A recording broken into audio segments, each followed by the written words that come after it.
Last వీడియోలో చెప్పాను కదా 3 డేస్ జర్నీ కోసం అయితే నేను ఇక్కడ ఫుడ్ అయితే ప్రిపేర్ చేసుకున్నాను. రైస్, మిక్స్డ్ వెజ్ కర్రీ, అలాగే పప్పు అయితే ప్రిపేర్ చేశాను. ఈరోజు నాన్ వెజ్ తినము, సో అందుకే వెజ్ అనమాట. అలాగే ఒక పెరుగు ప్యాకెట్, సాల్ట్ కూడా పెట్టేసుకున్నాను. వీటితో పాటుగానే పాలు ఉన్నాయని ఖీర్ కూడా చేశాను, స్వీట్గా బాగుంటుందని. అలాగే చింతపండు పులిహోర కూడా ప్రిపేర్ చేసుకున్నాను, ఒక 2 ప్యాకెట్స్. చింతపండు పులిహోర 2 డేస్ వరకు అయితే స్టోర్ చేసుకోవచ్చు మనము. అలాగే ఎగ్లెస్ కేక్ అయితే ఇది చేసుకున్నాను. ఇది ఓరియో కేక్ అండి, చాలా సింపుల్గా చేసుకోవచ్చు, ఫాస్ట్గా అయిపోతుంది. టేస్ట్ చాలా బాగుంటుంది. నెక్స్ట్ అప్లోడ్ చేస్తాను రెసిపీ అనేది.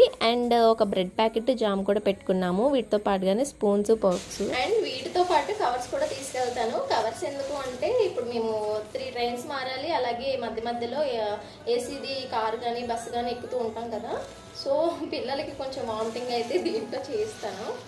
ఇది కొంచెం సిల్లిగానే అనిపిస్తుంది చాలా మందికి, కానీ నా వరకు అయితే చాలా బాగా యూజ్ అయిందండి. సో మీలో ఎవరికైనా యూజ్ అవుతుందేమో అని చెప్పి షేర్ చేస్తున్నాను.